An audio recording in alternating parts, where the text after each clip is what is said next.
요한복음 3장 44절부터 56절 봉독합니다.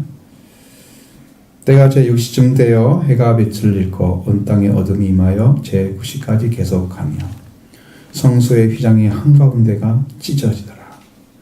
예수께서 큰 소리로 불러 이르시되 아버지 내 영혼을 아버지 손에 부탁하나이다 하고 이 말씀을 하신 후에 숨지시니라.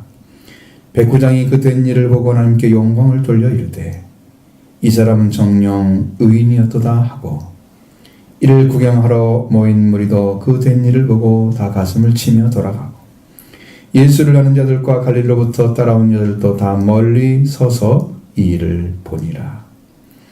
공회 회원으로 선하고 의로운 요셉이라 하는 사람이 있으니 그들의 결의와 행사에 찬성하지 아니한 자라. 그는 유대인의 동네 마리마대 사람이요 하나님의 나라를 기다리는 자라. 그가 빌라도에게 가서 예수의 시체를 달라 하여 이를 내려 세마포로 싸고 아직 사람을 장사한 일이 없는 바위의 반 무덤에 넣어두니 이날은 준비일이요 안식일이 거의 되었더라. 예수께서 갈릴리에서 예수와 함께 온 여자들이 뒤를 따라 그 무덤과 그의 시체를 어떻게 두었는지를 보고 돌아가 향품과 향유를 준비하더라. 계명을 따라 안식일에 쉬더라. 아멘. 자, 예수님께서 십자가에 못 박히시 달리셔서 아직 영혼을 아버지께 부탁하기 전에 두 행악자 산적 중에 하나가 예수님 당신의 나라에 임하실 때 나를 기억하소서 하고 간절하게 의지하며 부탁을 했죠. 그때 예수님 내가 진실로 내게 이르노니 오늘 네가 나와 함께 낙원에 있으리라. 이렇게 말씀하십니다. 십자가에 못 박힌 채로 보내진 시간들 안에 십자가상에서 하셨던 말씀 그것을 가상칠언 7가지 말씀을 했다. 십자가상에서 가상칠언이라고 합니다. 신약복음서에 사복음서 중에서 예수님께서 십자가에 못 박힌 시간에 대한 기록은 없습니다. 의도적으로 기록한 것이 아니고 그것이 중요한 의미를 갖지 않는다고 생각했기 때문에 기록하지 않을 것입니다. 또한 예수님이 십자가에 못 박히셔서 달리 계신 시간이 얼마큼 됐는지 그래서 알지 못하죠. 그래 십자가에 못 박히셔서 지냈던 그 시간이 몇 시간 됐는지 알 수 없지만 그 중에 하나 성경에 예수님께서 십자가에 못 박히셨을 때 죽음을 앞두시고 3시간 정도는 해가 빛을 잃은 그 시간을 얘기를 해놨습니다. 십자가에서 하셨던 중대한 일 가운데 여러분이 칼럼에도 말씀 전해준 것처럼 다 이루셨다. 요한복음 19장 30절의 말씀 하셨습니다.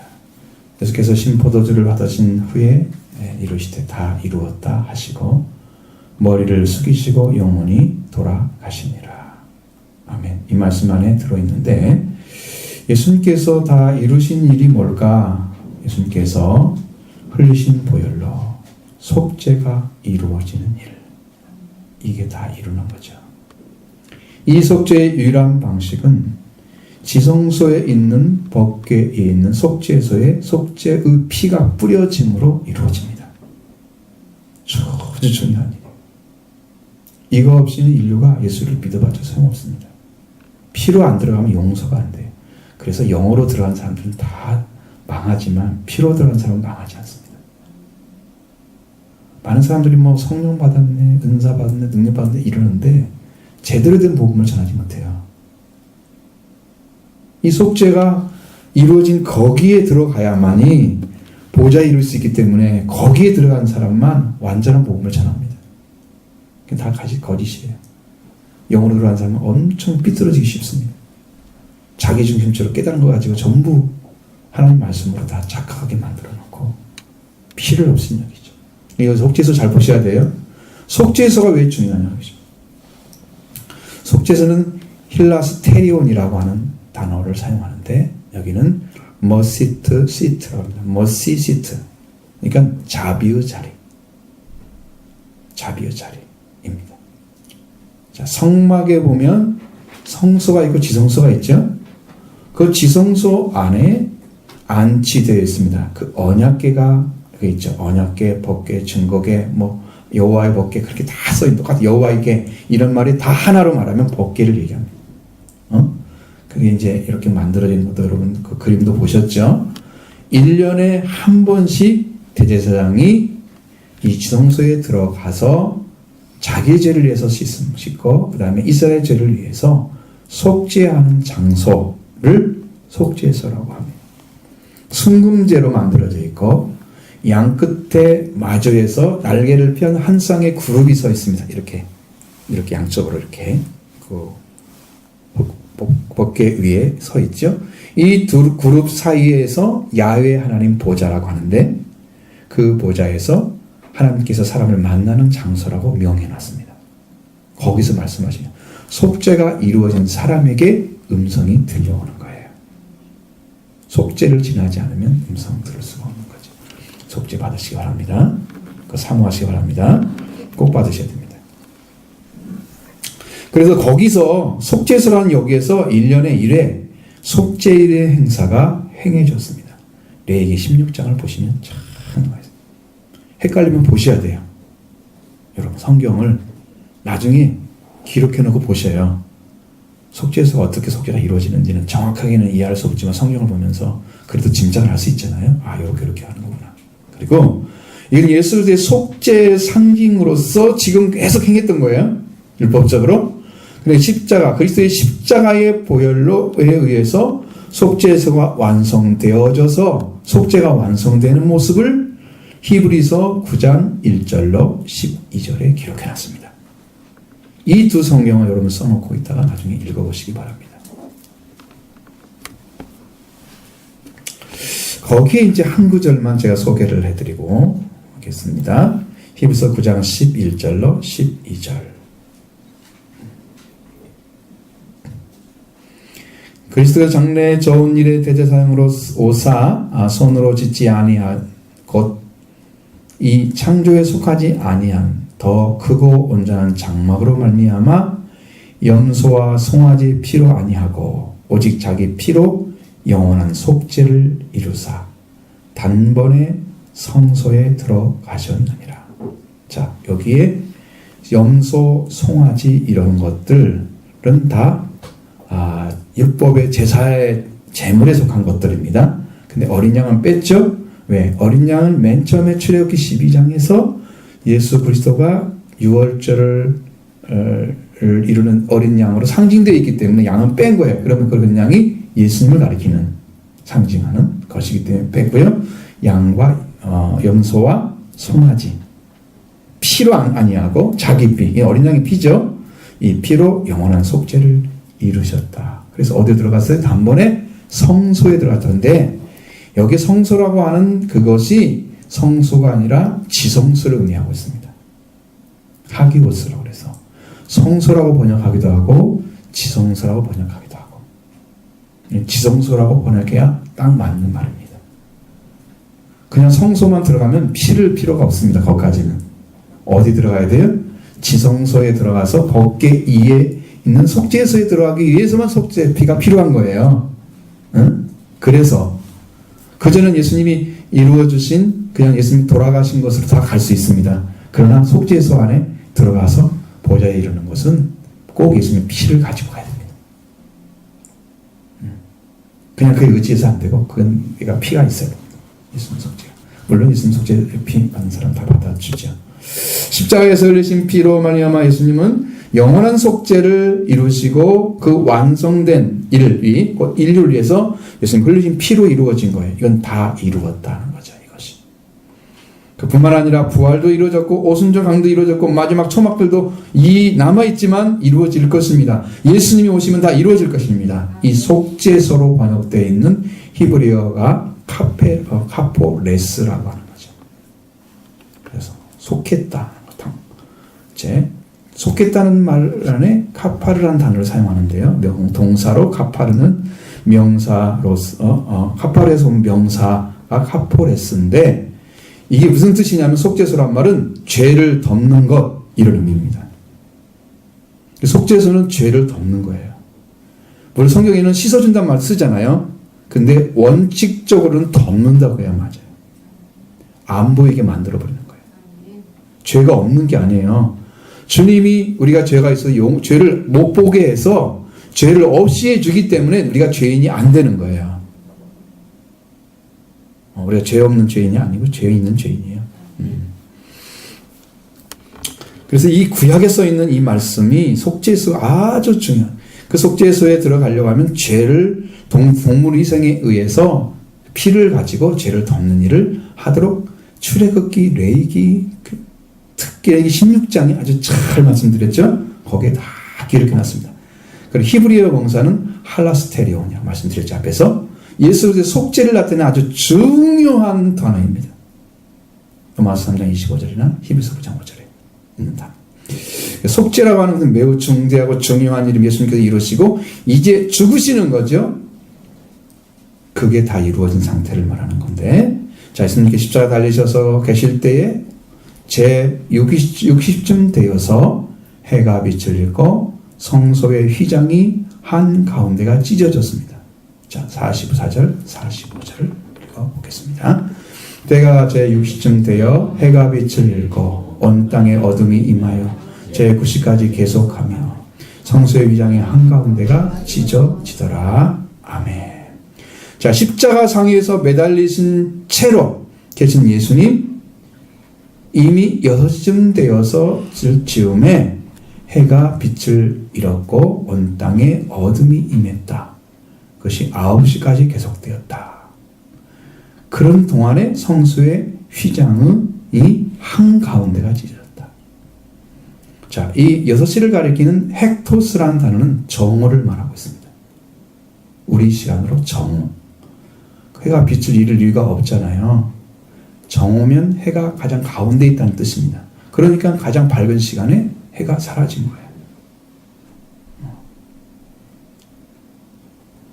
우리 시간과는 달리 내일의 시간 개념은 아침에 일어나서 6시가 딱 됐으면 그게 0시가 됩니다.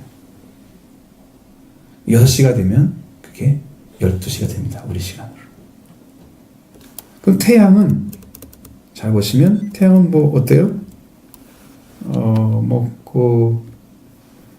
우리 이 땅에서 태양이 빛을 잃었다고 하는 내용들을 들어보지 못했죠. 한 번도.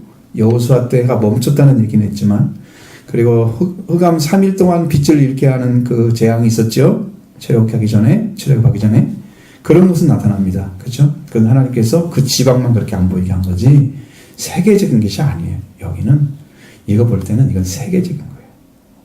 온 땅에 빛을 잃은 것은 세계적으로. 그러니까 여러분 코로나라고 알죠? 태양이 감춰져서 그 빛의 주위가 흘러나오는 것을 가지고 코로나라고 합니다. 개기일색 때 태양 주위에서 볼 수 있는 거예요. 근데 그것으로 설명이 안 돼요. 그것은 빛이 좀 나오니까 어둠이 임했다는 말을 못해요. 어두워졌다는 말은 돼요. 온 땅이 어두워졌다 이렇게 말은 못해요. 자, 예수님의 죽으심으로 슬퍼하는 문학적 표현이다라고 얘기합니다. 이것으로 또 이해가 안 됩니다. 이 태양이 빛을 잃은 것은 창조물 가운데 이루어진 일로 창조주이신 하나님이 인간의 몸을 입고 하나님의 아들로 십자가에서 죽음을 맞이하는데 온 우주도 슬퍼했다. 그렇다고 태양이 스스로 빛을 잃어요? 그럴 수는 없습니다. 하나님께서 보이지 않게 하신 거죠. 온 땅에 어둠이 있다고 하는 것은 태양이 빛을 잃었기 때문에 생긴 현상입니다. 온 땅에 어둠이 임한 사건은 곧 온 땅의 주인인 일시적으로 죽음에 이르렀다는 것에 큰 슬픔을 보여주는 사건입니다. 만물이 스스로 그렇게 어둠에 들어갈 수는 없습니다. 태양이 빛을 내지 않았기 때문에 어둠에 들어간 것입니다. 태양과 만물을 창조하신 하나님께서 태양의 빛을 내지 않게 하신 하나님의 슬픔을 전하기 위해서입니다. 우리에게 그걸 보여준 거예요. 뿐만 아니라 태양이 빛을 내지 아니하면 어둠이 되듯이 이 세상뿐만 아니라 하나님 나라에서도 태양처럼 빛나시는 분의 육신의 죽음으로 죽음에 들어가셨다는 것에 대한 큰 슬픔을 나타내고 있습니다. 그리고 나서 성소의 휘장이 찢어졌다라고 기록합니다. 성수 휘장은 출애굽기의 흑막 공부에 대해서 성목에 대해서 공부할 때 다 말씀드리고 또 성소와 지성소를 구분해서 만드는 천막 휘장이라고 했죠. 그 막을 쳤는데 그걸 휘장이라고 하는데 이 휘장은 청자홍, 청색, 자주색, 홍색 실로 짠 고운 아마포로 만들어져 있습니다. 그 위에 두 개의 형상, 두 그룹의 형상이 쫙 그려져 있습니다. 이 휘장은 하나님과 인간을 구분하는 상징입니다. 하나님을 만날 수 없다는 거죠, 인간은.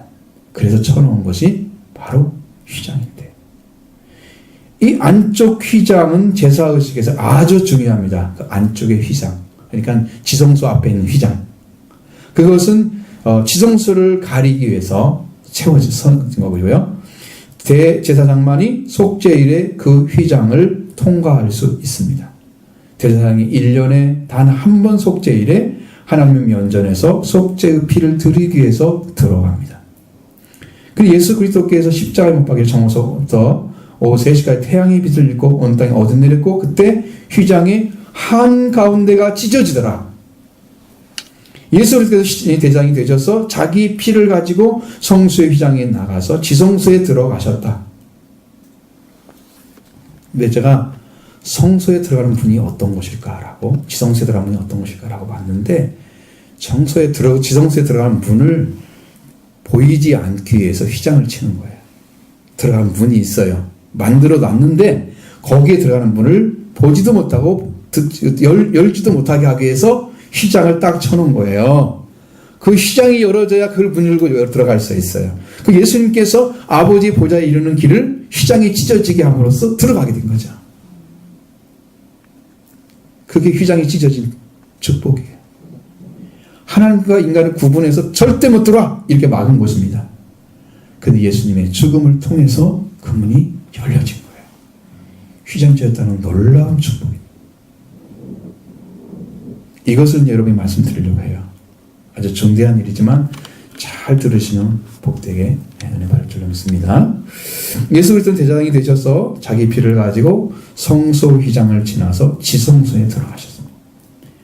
우리 하나님께서 나가는 길을 예수 그리스도의 속죄를 통해서 열어지게 하시고 사람이 예수님 피를 의지하고 하나님께 나가는 길을 받아들이게 된 거고 알게 된 거고 찾게 된 것입니다.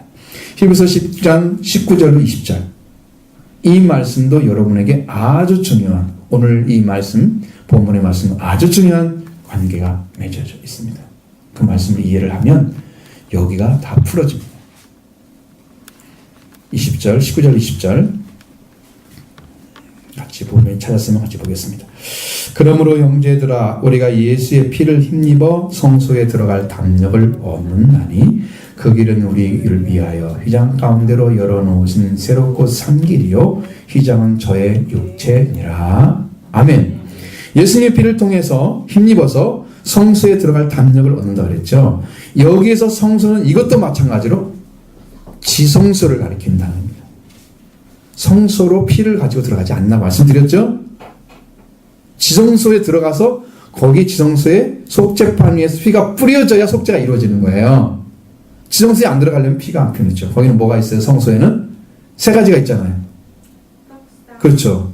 떡상, 등잔대, 그리고 분향단. 그게 성소 휘장 밖에 있잖아요. 지성소 들어가는 문 밖에. 그렇죠? 거기 피가 필요합니까? 안 필요하죠. 어디가 필요합니까? 지성소 안에 있는 법궤의 속죄의 휘소. 그러니까 여기에 들어가는 것은 뭐냐면 지성소가 아니고 성소라고 써있는 것은 잘못된 번역입니다. 지성소에 들어가셨다. 거죠. 예수님 하나님께서 우리를 만나주시는 지성소에 들어갈 때. 근데 거기에 들어가면 여러분 엄청난 두려움이 있습니다. 그래서 예수님의 피가 있어야 담력을 얻는 거예요. 떨려서 못 들어가는 거예요. 두렵고 떨려서. 덜덜 떤다 그래요. 하나님이 여러분에게 나타나시면 여러분은 이 자리에서 다 끔찍 못하고 엎드려 있어야 됩니다. 얼마나 두려운지. 그래서 그곳에는 들어갈 때는 그 예봇을 입잖아요. 예봇을. 석류나무하고 종을 갖다가 달아서 그 종소리가 나면 살아있는 거고요. 종소리가 안 나면 죽어있는 거예요. 아주 작은 실수라도 하면 거기서 목숨을 잃을 수도 있습니다. 그렇게 두려운 곳입니다. 그래서 예수님의 피를 의지하고 우리가 겨우겨우 들어갈 수 있는 그것을 말하고 있는 거예요. 그것은 여호와 하나님께 계시는 곳입니다. 아마 예수님의 피를 믿지 않고 간다면 들었던 좀 죽임을 당할 거예요. 그냥 들어가지 못하고.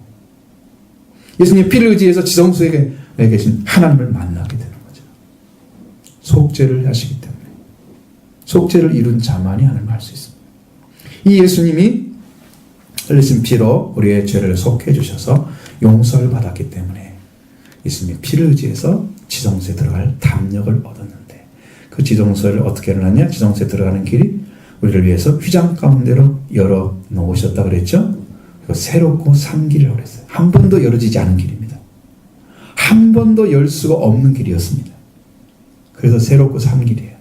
인류가 예수 그리스도를 통해서만 열어지는 그 길이 우리한테 주어진 거예요. 한 번도 열어지지 않은 길이야. 새롭고 그리고 산 길입니다. 죽어있는 길이 아니에요. 산자만이 걸을 수 있는 길입니다.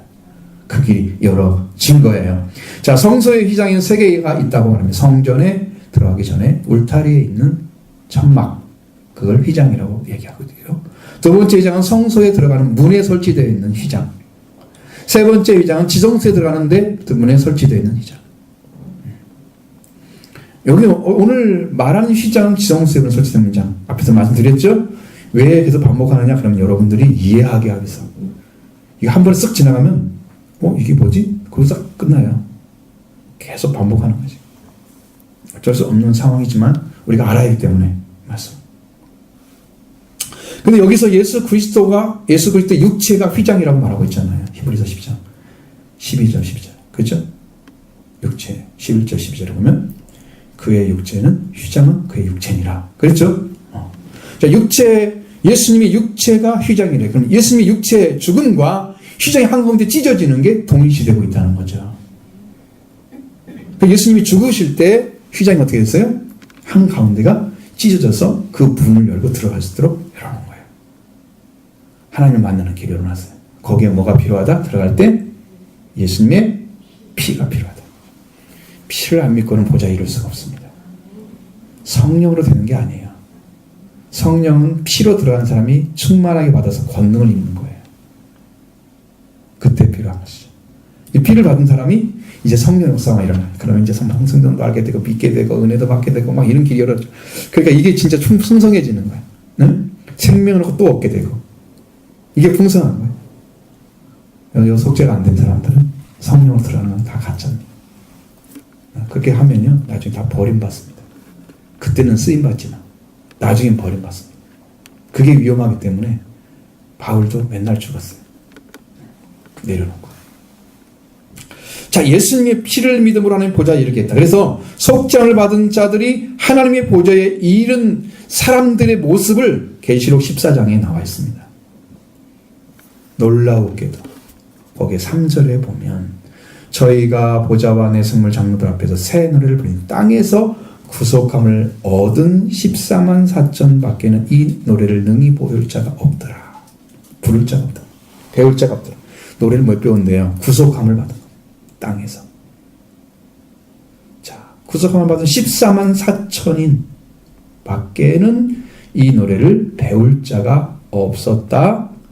14절에 14장 4절에는 사람 가운데서 구속함을 받아 처음 익은 열매로 하나님과 어린 양에게 속한 자, 그 사람들. 그러니까 속죄가 완전한 거예요. 속죄가 온 자에게 부활이 이룰 줄로 믿습니다. 이 부활의 은혜가 오면 여러분이 부활의 권능으로 산 자가 되는 거죠. 이 일이 예수 그리스도 속죄함을 통해서 이루어 주심으로 우리가 얻게 된 것입니다. 예수님이 죽으심으로 지성소에 들어가는 문이 열려졌다는 거예요. 그의 육체가 휘장이라고 하신 거예요. 그래서 예수님께서 십자가에 매달려 계셨고 휘장이 한가운데 찢어졌다. 그래서 예수님의 육체의 죽음으로 지성소에 들어가는 문이 열렸다. 피만 가지면 됩니다. 그 사람은. 예수님의 죽으심을 여러분이 믿는 사람들은 예수님의 피를 가지고 지성소에 들어갑니다. 그러면 속죄가 이루어집니다. 십자가 달린 예수님을 믿는 사람들. 이스라엘 민족하는 제사장이 지성소에 들어가 속죄하는 날을 대속죄라고 말씀드렸죠. 그럼 이 지성소의 문은 성소를 경유해 들어가는 문입니다. 이 문이 휘장이 가려져 있고 법궤 휘장 안에 법궤가 안치되어 있습니다. 그런 제사장 외에는 일반 제사장들은 절대로 지성소에 들어가면 안 됩니다. 그래서 예수님을 대제사장이라고 하지 않고 큰 대제사장이라고 씁니다. 거기에 대대제사장인 거죠. 그러니까 완전한 제사장이라는 의미죠. 그 외에는 이 땅에 완전한 제사장은 없어요. 사람들이 대제사장이라고 하면 좀 높은 위치에 있지만 그거보다 더 큰 분이 필요한 거예요. 그래서 예수님은 대제사장이라고 하긴 하지만 어느 성경에 보면 어느 구절에 보면 큰 대제사장 또 큰 자를 붙여놨어요. 큰이 대자잖아요. 그러면 대제사장, 대대제사장이죠. 이 예수 그리스도. 그래서 이 지성소에 들어가는 문이 율법으로 가려져 있었습니다. 근데 휘장 한 가운데가 예수님의 죽음으로 찢어짐으로 인해서 율법의 행위가 아닌 복음을 믿음으로 들어가는 문이 열어진 것입니다. 육체의 예수님 제 죽음으로 열어진 거예요. 할렐루야. 열어졌습니다. 우리는 놀라운 축복을 지금 받는 거죠. 이제 하나님께 나가는 분이 여신 그 예수님이 자기의 영혼을 아버지께 부탁해서 아버지께 나가는 길을 또 열어놓으셨습니다. 46절을 보겠습니다. 예수께서 큰 소리로 불러 이르시되 아버지 내 영혼을 아버지 손에 부탁하나이다 하고 이 말씀을 하신 후에 숨지시니라. 아멘. 자, 예수님은 자신의 죽으심으로 성소의 휘장이 한 번씩 이어졌기 때문에 이제는 아버지가 나가는 길이 열려졌죠. 그래서 아버지 내 영혼을 아버지 손에 부탁합니다. 그리고 하나님 나라에 들어가 하나님의 왕국에 들어가는 그를 열어놓으신 그 길을 예수님이 걸어가는 거예요. 그래서 뭐라고 써 있어요? 큰 대제사장이 자기 피를 가지고 한 번의 속죄를 이루셨느니라. 예수님이 그 길을 들어가심으로 속죄가 이루어졌느니라. 완성됩니다. 예수님의 승리가 돼서 그 영혼을 아버지 손에 부탁하는 그 자체가 예수님의 승리입니다. 휘장이 찢어진 한 가지하고 예수님의 아버지 손에 자기 영혼을 부탁하는 이게 예수님의 승리입니다. 인류가 들어가는 속죄의 길을 열어놓으시고 그리고 예수님이 직접 아버지께 들어가는 길을 가심으로써 우리가 그 길을 따라가면 아버지께 이르게 되는 거죠. 그 예수님의 길이요 진리요 생명의 말씀이 다 이루어진 거예요. 이게 예수님의 승리인 것입니다. 우리에게 놀라우게 열어놨습니다. 이 볼 받으시기 바랍니다. 이미 우리한테 열어놨어요. 예수님만 따라가면 예수님 가신 길을 우리도 갑니다. 그럼 우리가 하나님 나라에 이르는 축복을 다 받는 거죠. 예수님의 승리, 자신이 죽음이 실패가 아니고 아버지 손에 내 영혼을 부탁함으로 승리를 얻으신 것입니다. 이 사람이 하나님께 지성소에 가시니 아버님께서 계시니 아버지가 나갈 길을 열어주시기 위해서 육체로 예수님이 죽으셨죠. 피를 흘리셨죠. 속죄판에 피를 뿌리셔서 속죄를 완성하시고 그리고 아버지 내 영혼을 아버지 손에 부탁합니다. 그렇게 들어가는 것이 승리입니다. 예수님의 승리. 할렐루야.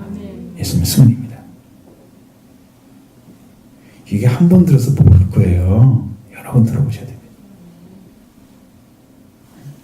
그 사람이 아버지 하나님께 나가는 길을 완성하신 것이니까 바로 예수 그리스도께서 아버지가 하는 길을 여셨기 때문에 아버지가 하는 길을 예수님이 길이 되어주신 거예요.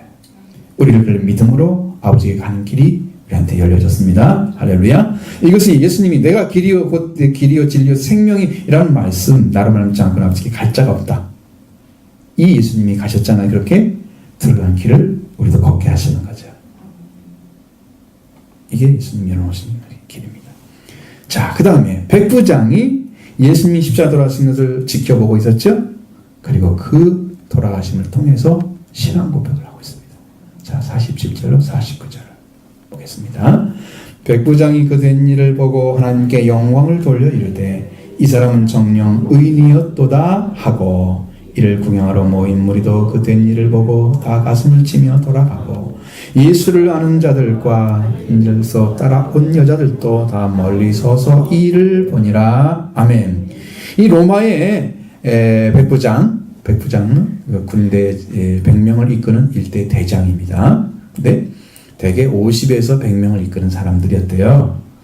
근데 예수님을 죽이라는 명령을 듣고 부하들을 이끌고 예수님을 십자가에 처형했던 지휘관입니다.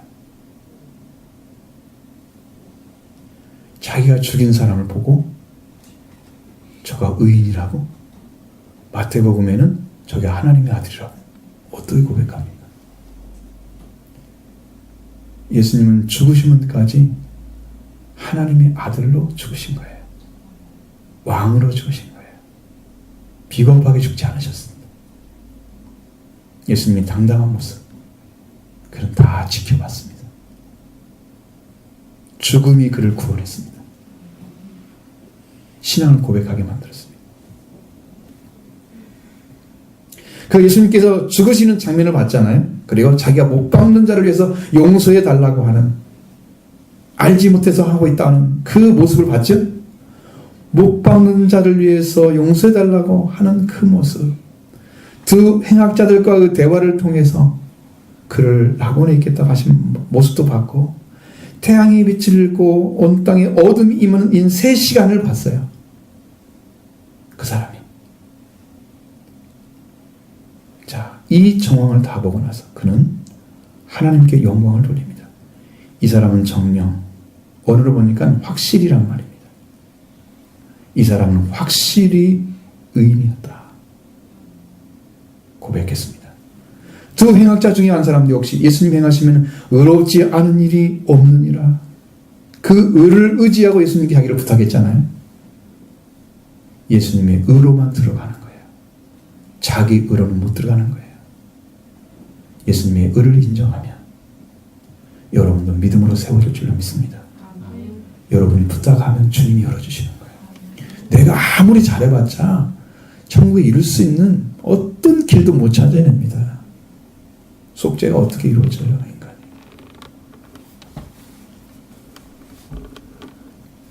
백부장이 역시 예수님의 의를 의지해서 들어갔다는 것을 알 수 있죠. 그는 그의 고백으로 예수님의 의로움을 발견했습니다. 자기 자신은 이미 그걸 받아들인 거죠. 그리고 그 참된 의로움, 믿음을 찾았을 것입니다. 그 심령 안에서. 그러니까 그 고백을 할 수가 있다. 하나님께 영광을 돌렸다 그래요. 로마인인데 뭐. 그 하나님에 대해서 알겠습니까? 몰랐겠죠? 거의. 그런데도 그는 하나님께 영광을 돌렸대요. 여러분도 이렇게 발견하기를 원합니다. 예수님의 곁에서 완전하신 예수님의 의로우신 모습을 발견한 것입니다. 그는 믿음의 사람이 되었을 것입니다. 전도를 했을 거예요. 내가 그 모습을 지켜봤는데 그런 사람은 내가 십자가에 못 박는 사람 중에 처음 봤다. 분명히 증언했을 거예요. 얼마나 정확하게 말을 했겠어요. 내가 다 지켜봤다. 그 앞에서 피 흘리시는 모습, 죄를 용서하는 모습, 두 행악자들 이야기하는 모습 다 봤다 내가. 그런 사람 처음 봤어. 이분은 정말로 의로운 분이야. 우리를 구원할 분이야. 분명히 증언했을 거예요. 그리고 난 다음에 이를 구경하러 온 사람들이 있었는데 그 된 일을 보고 가슴을 치며 돌아갔다고 말합니다. 가슴을 치는 사람들은 이스라엘의 구원을 바라던 사람들이었을 거예요. 그들은 예수님이 죽은 데서 안타까움을 드러내고 있는데, 그런데 십자가에 못 박게 하소서라고 요구했던 자들은 거의 오지 않았을 것입니다. 그곳에. 무슨 염치로 죽이라는 사람 앞에 구경하겠어요? 그렇죠? 거의 대부분은 이스라엘의 구원을 바랐던 자들, 예수님을 통해서 그런 사람만 왔을 거예요. 그러니까 가슴을 치지. 만약에 예수님 십자가에 못 박게 하소서 한 사람 와서 가슴을 치겠어요? 그럴 리가 없잖아요. 아, 잘됐다 웃고 가지. 말이 안 되는 거죠. 이스라엘 구원을 바라고 있던 자들이 몰려들었던 거예요. 예수님께 죽으시는 모습을 보면서 능하신 선지자가 죽인 것에 대해서 큰 실망이 왔던 거. 예수님이 이렇게 연약할까? 그렇게 큰 능력을 가지셨는데 왜 능력을 발휘 아니하시지? 그런 안타까움을 가지고 있는 사람이 있었을 거예요. 사람들 말대로 십자가에 내려오면 구원이라고 하시는 그 거짓된 것들에 요즘 속지 않았잖아요. 아닌 것을 알죠. 그 예수님의 모습을 보면서 가슴을 치며 돌아가는 거예요. 그 말은 예수님에게서 희망을 찾지 못했다. 그들은. 그리고 예수님을 아는 자들과 갈릴리로부터 따라온 여자들이 다 멀리 서서 이 일을 보았다고 말씀하고 있습니다. 그 예수님 아는 자들이 누굴까? 그노스토스라는 단어는요, 친지 아니면 친구라는 단어입니다.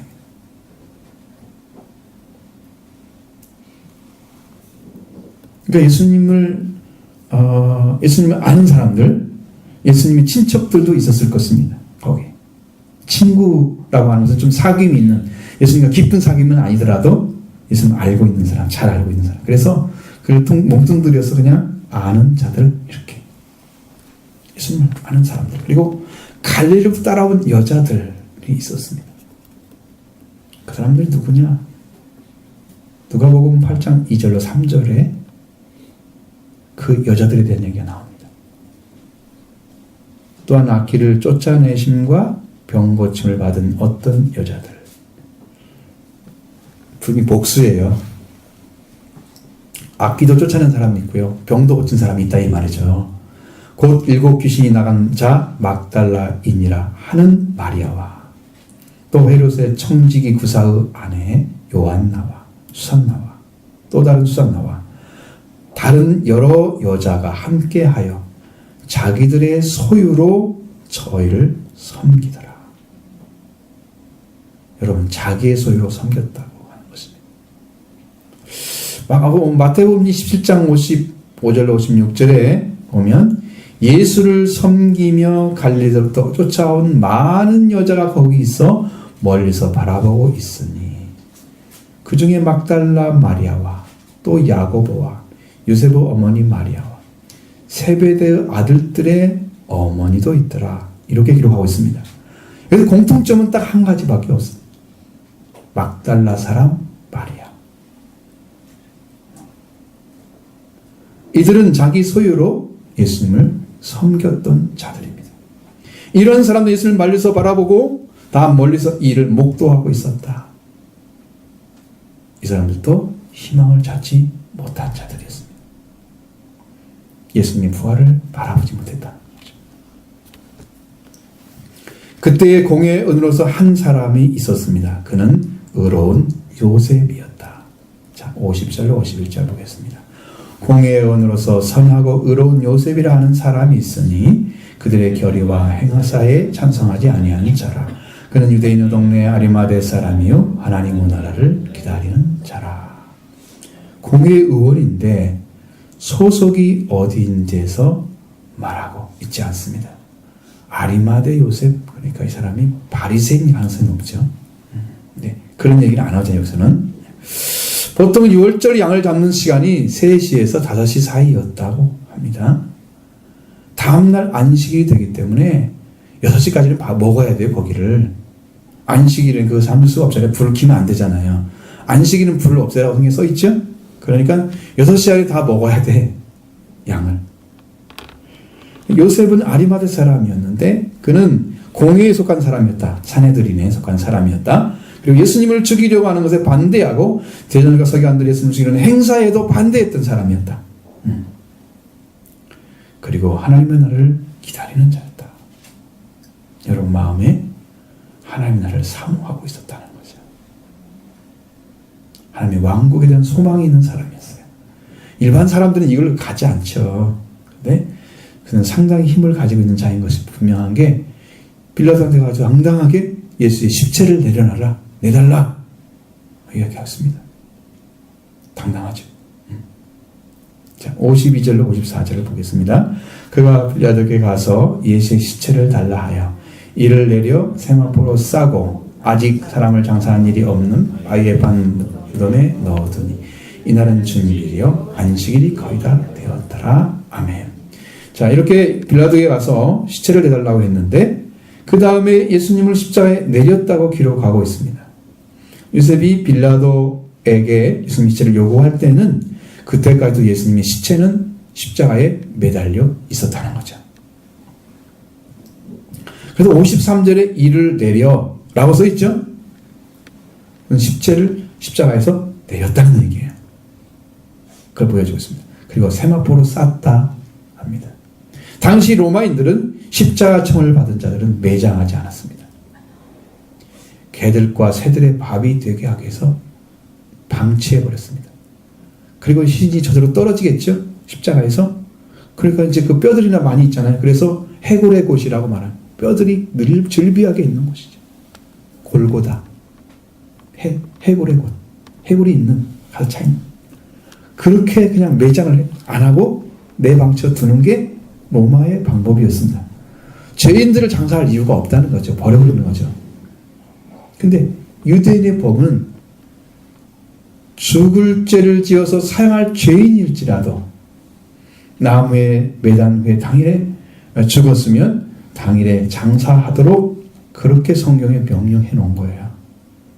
이 말씀을 지키하잖아요. 신명기 21장 23절에 그 시체를 나무에 밤새도록 두지 말고 당일에 장사하여 내 하나님 여호와께 내게 기업으로 주시는 땅을 더럽히지 말라. 나무에 달린 자는 하나님께 저주를 받았음이니라. 그 나무에 매달거나 묶어서 죽인 자는 반드시 내려서 장사를 해야 돼. 그래서 여호와께 주신 땅을 더럽히는 거예요. 계속 놔두는 것은. 로마인들은 그런 의식이 없죠. 그러나 유대인들은 그렇게 할 수가 없어요. 반드시 내려야 됩니다. 나무에 달린 자마다 저주를 받은 자이기 때문에 저주를 받은 자가 계속 저주받은 채로 놓아두면 안 되는 거예요. 빨리 장사해서 그걸 내려야 되는 거예요. 치워야 되는 거죠. 저주받은 자는 그날 죽음에서 내려서 장사 지내도록 되어 있었다. 로마인과는 전혀 다른 장례법을 가지고 있었다는 거죠. 유대인들은. 그래서 빌라도에게 시체를 달라 해서 무덤에 장사하려고 한 아리마대 사람 요셉이 그 시체를 세마포로 싸고 장사한 일이 한 분 없는 그런 바위에 판 무덤에 넣어두었다. 그렇죠. 시체를 내리면 아마 최소한 먼저 씻었을 거예요. 최소한 그것은 그렇지 않을 수가 없어요. 왜냐하면 최소한 향료나 향품을 넣어야 되는데 뭐 안 씻고 하면 이상하잖아요. 원래 이제 우리도 시신을 씻잖아요. 보면 깨끗하게 알코올로 닦아주거든요. 시신을 보면 그 일을 해요. 우리 장사 지내는 사람들 보면 물론 화장할지라도 다 합니다. 더러운 채로 나오질 않아요. 그리고 시간이 없어서 그랬던 것으로 보이는 향품과 향유는 넣어서 장사 지냈다는 기록이 없습니다. 단순하게 세마포로 싸서 무덤에 넣어두었다. 마치 임시로 장사를 지낸 모습을 하고 있습니다. 그런 표현을 하고 있죠. 이어서 보니까 54절에 이 날은 준비일이요. 안식일이 거의 다 되었더라. 몇 시가 가까워진 거예요 지금? 6시가 가까워진 거예요. 그러니까 향품을 넣어서 향유를 하려면 시간이 걸릴 텐데 이 일을 할 수 있는 시간이 거의 없었다는 거죠. 다른 성경에 이렇게 넣었다고 나오지만 여기는 안 나오는 거예요. 그러니까 성경을 쓴 목적이 다 다른 거예요. 똑같은 기사를 가지고 다르게 썼단 말이에요. 뭐 예수님이 향품을 넣어서 어쨌든 간에 그 문제는 아무것도 아닌 거예요. 왜? 예수님이 부활하면 향품과 향료가 무슨 상관이 있어요?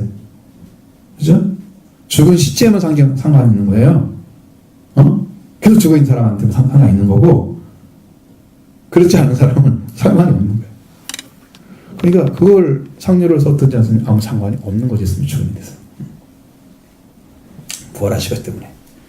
그리고 안식일이 됐다. 시간이 부족해서 향료나 향품을 넣어서 장사를 지낼 수 없었다는 것을 알 수 있습니다.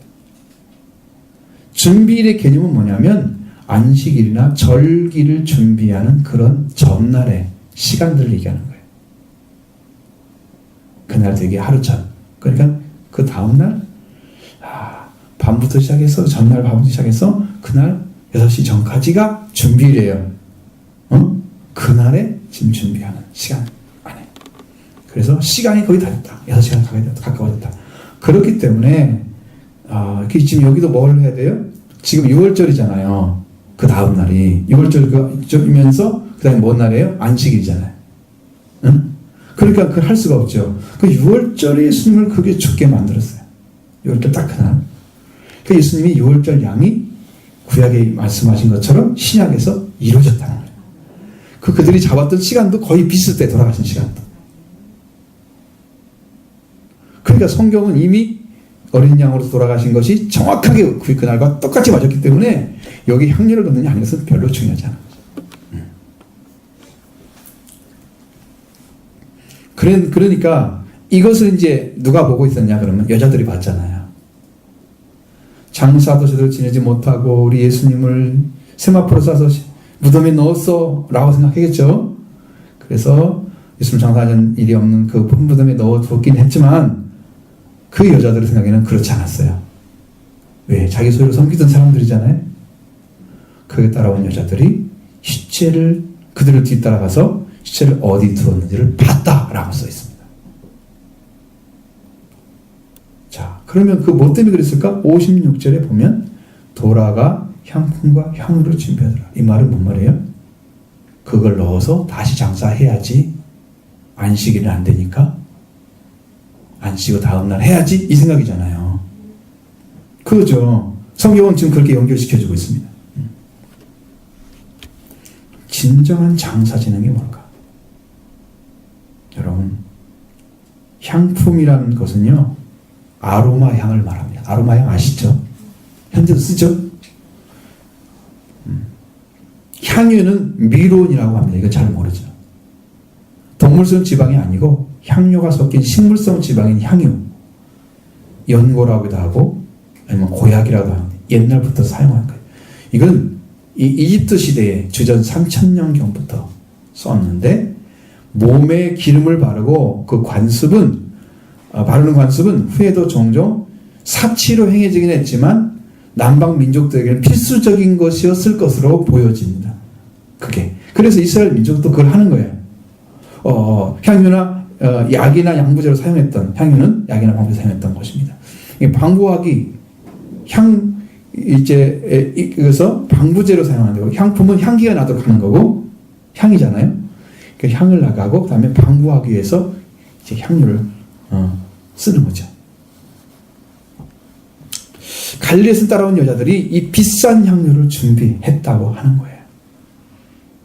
사치라고 할 정도니까 비싼 거죠. 그 예수님에 대한 그들의 믿음을 나타내고 있습니다. 마음을 다해서 섬기고 있는 것도 보여집니다. 그럼에도 불구하고 이 자들은 예수님의 지상의 삶에 대해서는 사랑과 애정을 가지고 있습니다.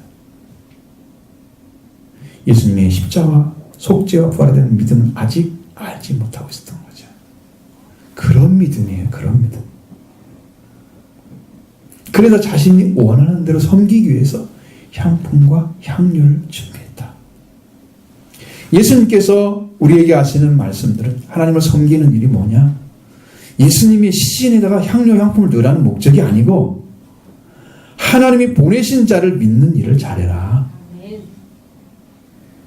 요한복음 6장 29절에 하나님이 보내신 자를 믿는 것이 하나님의 일이냐 예수님이 분명히 말씀하셨어요.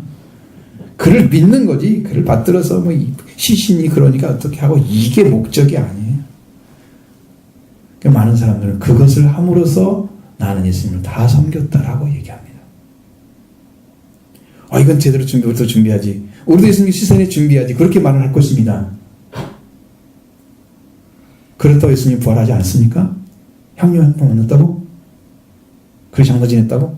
아닙니다. 그건 의미가 없는 거예요. 부활에는 아무 의미가 없는 거예요. 예수 그리스도를 믿는 것, 하나님 보내신 자. 교회에서 그 일을 해야 됩니다. 하나님을 보내신 자를 믿게 하기 위해서 여러분에게 지금 이 말씀을 전해주는 거예요.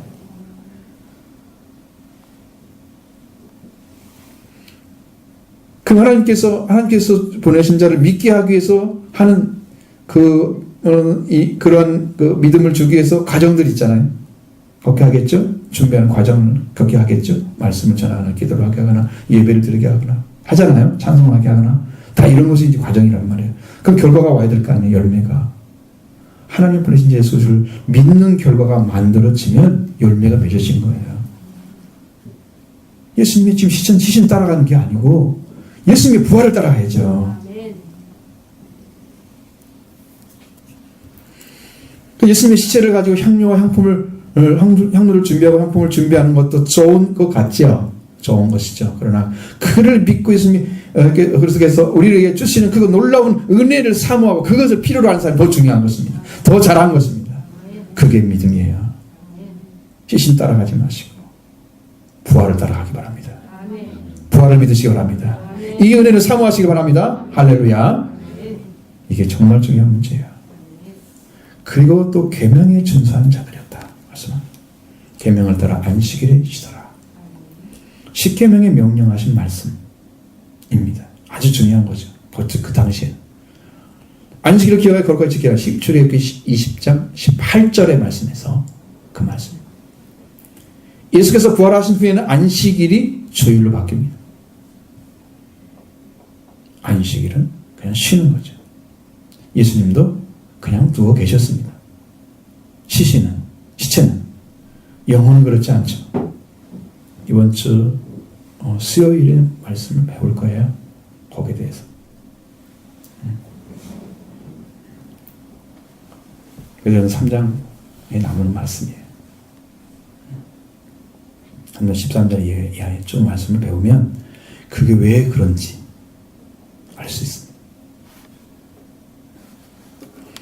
자, 이제 구약의 계명이 완성돼서 부활하신 주님에 의해서 주일의 개념으로 바뀌는 안식일이. 안식을 뛰어넘는 개념이 주일인 거예요. 부활인 거죠. 쉰다고 하는 것은 그 개념은 하나님 관계가 완성된 사람들에게 쉼이 오는 것을 말합니다. 관계가 완성된 그 부활은 죽은 자가 살아나는 걸 얘기하는 거예요. 더 중요한 의미죠. 그 예수님의 부활도 안식으로 첫날입니다. 이제 우리는 예수님의 승리하심으로써 왕국에 들어가는 길이 열어졌습니다. 그의 피로 속죄를 이루시고 그 다음에 아버지여 내 영혼을 아버지 손에 부탁하나이다. 그래서 예수님은 아버지가 가는 길이 열어지게 그 길이 되어 주셨습니다. 그게 뭐가 중요한 부분이 뭐예요? 예수님의 시체가 죽음으로, 육체가 죽음으로 휘장이 찢어진 거죠. 휘장은 저의 육체니라. 예수님의 육체와 휘장이 동시됐습니다. 그러면서 예수님이 죽으심으로 휘장이 찢어지고 그 다음에 그의 피가 흘림으로써 속죄받는 피가 흘림으로써 속죄가 완성되고 그 완성된 길로 예수님이 가셨다. 하나님께 그 영혼이 이게 예수님의 승리입니다. 여러분도 그 길로 가게 되는 거예요. 다른 길 없습니다. 예수님이 그렇게 열어놨어요. 이번에는 확실하게 열어줬다니까 하나님께서. 확실하게. 내가 이 말씀 가지고 얼마나 얘기할 수 있을까 그랬더니 아니야 무궁무진한 거야. 막 차고 넘치는 은혜가 막 온 거야. 이렇게 하나님 교회를 사랑하시는데 여러분이 얼마나 행복한 사람 되기를 원하시는지. 또 무덤에 장사하는 준비하는 과정 중요한 문제. 그게 중요한 문제가 아니죠. 우리가 그리스도와 함께 죽음으로써 예수 그리스도와 죽음으로 그의 죽음으로 세례를 받으면 그와 함께 장사가 된다. 이 문제가 더 중요한 문제죠. 그리스도께서 하나님께서 그리스도를 죽은 자 가운데서 그 영광으로 살리신과 같이 우리를 새 생명 가운데 다니게 하십니다. 그러면 예수님과 함께 장사 지낸 사람, 예수님이 죽음으로 세례받은 사람. 우리나라 성경은 예수님의 죽음으로와 함께란 말을 썼어요. 함께란 말 아니고 예수님의 죽음으로 세례를 받은 사람은 그와 함께 장사되었나니 이렇게 되어 있어요. 이러면 정확히 알겠죠. 근데 이 단어가 하나가 잘못됨으로 인해서 저도 헷갈려가지고 이게 무슨 말이지 도대체? 함께? 그 수단이 아니라 그 자체를 지금 얘기하는 거예요. 예수님과 함께란 말은. 응? 예수님의 죽으심에 장사되는 것은 예수님의 죽으심으로 세례를 받는 사람에게 아니에요. 그게 나한테 오는 거잖아요.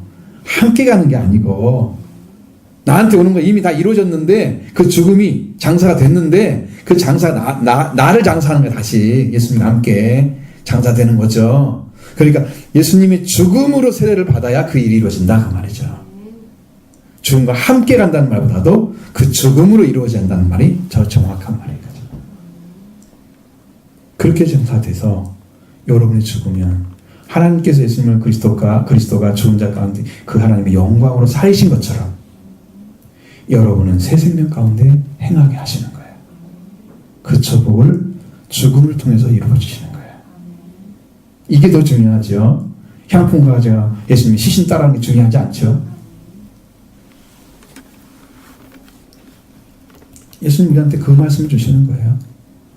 우리 예수님의 승리를 우리의 것으로 하시기 위해서 속죄의 은혜를 베풀어 주셨고, 우리는 예수님의 승리, 우리의 승리는 예수님이 우리가 살아서, 우리 영혼이 살아서 하나님의 왕국에 들어가는 거예요. 예수님을 통해 살아서.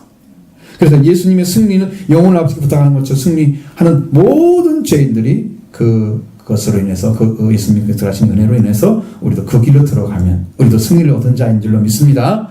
그래서 믿음의 결국은 뭐다? 우리의 영혼이 구원을 받음이라. 베드로전서 1장에 나오잖아요. 우리 믿음의 결국이 뭐라고요? 우리 영혼이 구원을 받음이라. 이게 승리예요. 믿음의 승리인 줄로 믿습니다. 예수님이 그걸 이뤄놓으셨어요. 그보다 한 단계 높은 승리는 어디예요? 우리의 몸이 살아서 죽지 않는 몸으로 받는 거죠. 몸의 속량이 이루어진 사람들이죠. 예수님 오실 때 들림받은 사람들이죠. 그 예수님의 완전한 승리는 예수 그리스도의 부활하심으로 말미암아 몸의 속량을 이루시고 우리를 영원한 하나님 나라에 소속되게 하는 그 영광을 얻는 몸이 되게 하시는 것. 이것이 완전한 승리입니다. 응? 그러나 큰 승리는 어디다? 바로 여기 속죄하고 영혼이 하나님 나라에 들어간 자가 되는 거다. 할렐루야. 이루어지길 원합니다. 이렇게 됨으로써 우리가 가져야 할 영광, 이제는 고난의 십자가가 아니고 영광의 십자가를 지고 여러분이 큰 영광을 이루시길 바랍니다. 생명을 받아들여서 대신해서 예수님의 피를 바르고 속죄를 함께 해달라고 기도하고 그 영혼을 살리는, 그래서 영광을 이루어가는 여러분이 되기를 바랍니다. 이런 축복 함께 하길 바랍니다.